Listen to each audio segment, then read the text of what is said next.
Всем привет! С вами еще одна история. Для тех, кто с нами первый раз, мы семейная пара, и в конце 2016 года мы поженились и выехали в путешествие. И сейчас, собственно, в нем до сих пор и находимся. И потихоньку выкладываем, что с нами происходило.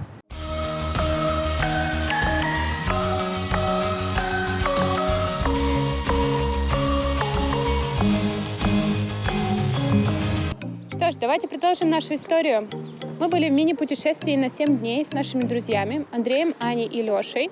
Мы были во Вьетнаме, довольно далеко от дома, более 7000 километров. И на данный момент мы пытаемся выехать с гор Вьетнама, Сапы. Мы едем на море, в бухту под названием Халонг-Бэй.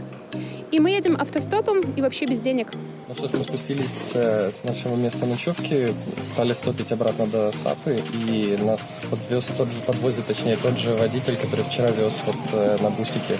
Они прям остановились, такие стоят, улыбаются.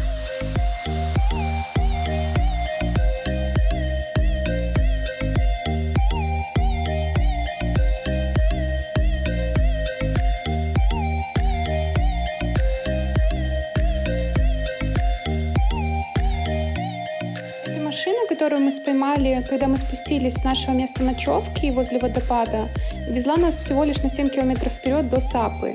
И весь еще огромный путь, который нам предстояло сделать, составлял более 500 километров до нашей заветной цели – бухты Халонг. Однако... Итак, мы подзависли немножко в Сапе, не можем никак выехать. Не уверен, сколько нас еще займет это времени, но тем не менее, мало ли, сейчас кто-нибудь подберет. Вот, ну, а как получится дальше уже, как получится. И мы выбрались из этого, из нашего места пребывания, так что сейчас едем до хайвея на Ханой, да, мы дальше будем пробовать ловить дальше машину. Забавно остановились, там просто как бы платформа, и вот шланги стоят с насосами, и можно, я так понимаю, за бесплатно помыть. И вот чел остановился и просто поливает водой нас сейчас, ну сам водитель имеется в виду.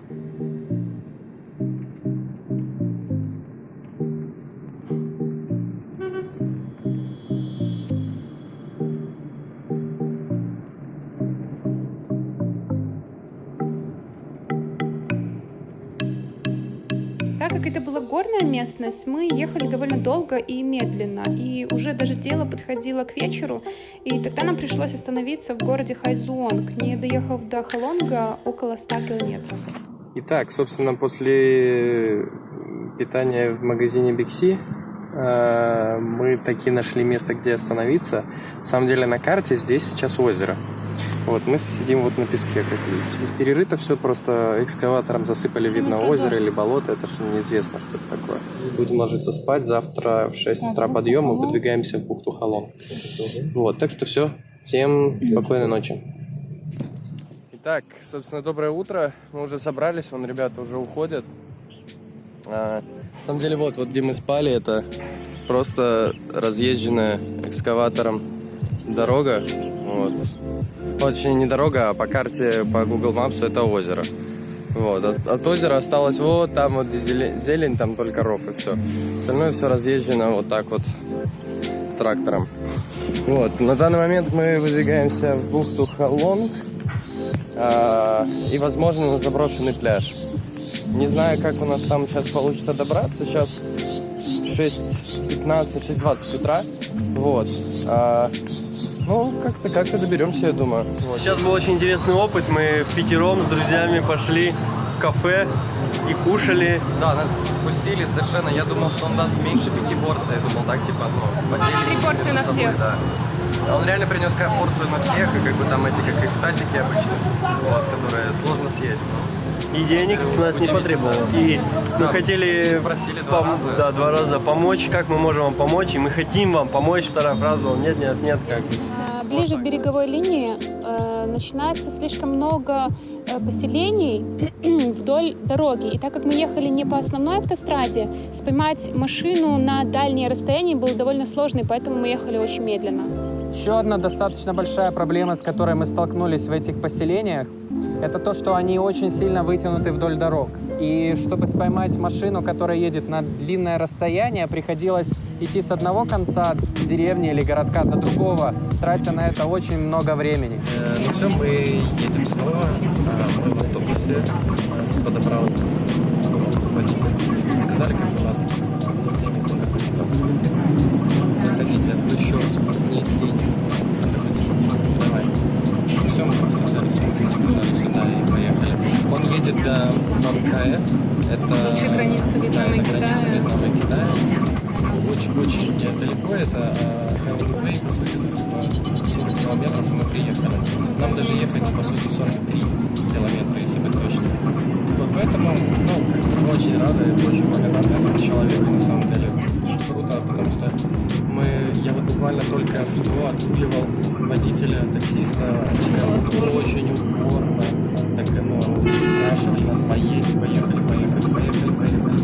Вот за него, по-моему, чел, который говорил на английском, от имени должен Уговаривали, заплати, ну что тебе жалко? Да, я уже так как бы немножко закипать даже начал, потому что как бы такая вот упертое давление, мне очень не нравится, я говорю, что как бы нет, я не буду этого делать, ребята, поймите, я просто не буду этого делать. Убиваться начали. Да, там, то есть, как бы, да, там, 300, деньгами в 200. лицо так тыкать, да, там, типа. Мы же подумали, что он нам деньги сам дает. Да, типа, что типа мы... Было взять и бежать, да? Сейчас немножко такой неприятный осадок после этого остался. Вот, но мы очень рады, что нас подобрали, что нас везут, и все хорошо.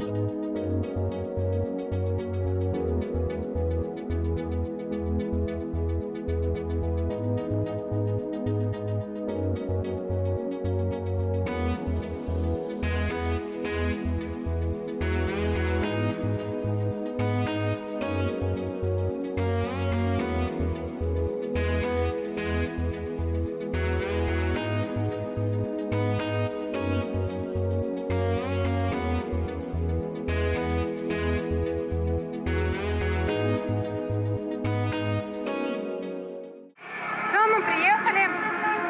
Наконец-то все нормально, короче. Да?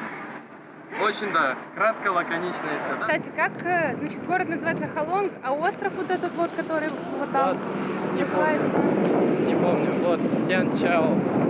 Ага, Как-то так. Чанчао. И то я не уверен, что я правильно читаю это на самом деле. Я Очень потом посмотрю название, напишу. Вот. Хотим расположиться на пляжике.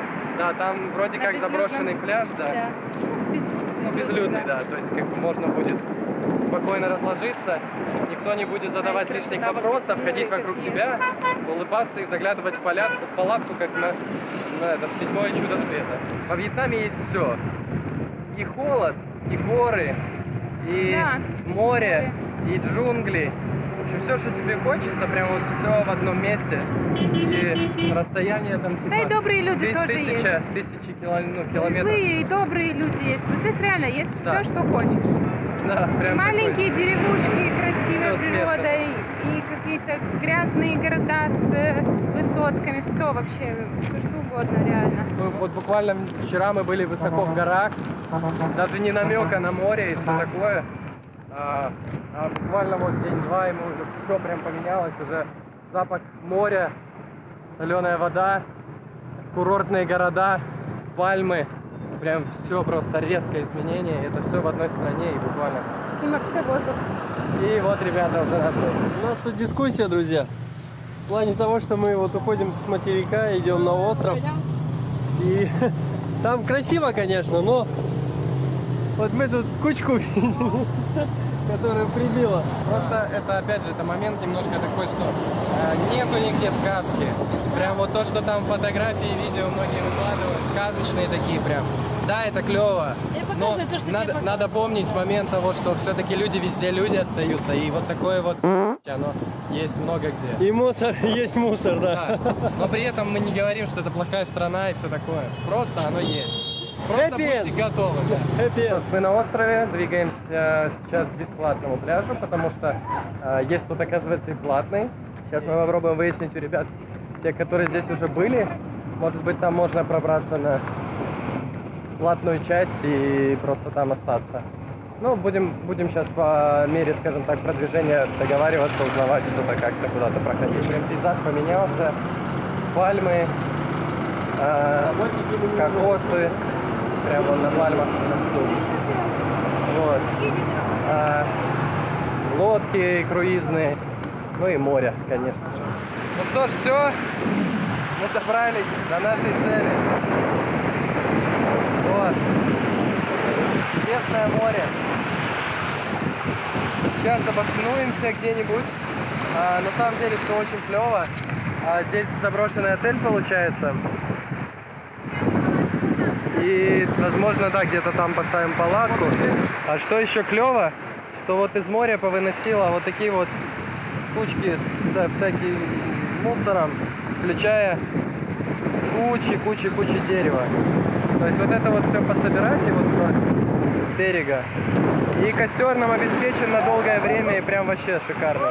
Плюс под пальмами там лежат пальмовые листья сухие. Тоже вообще шикардос, прям гореть будет супер.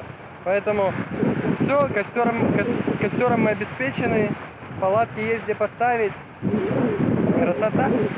Можно отдыхать.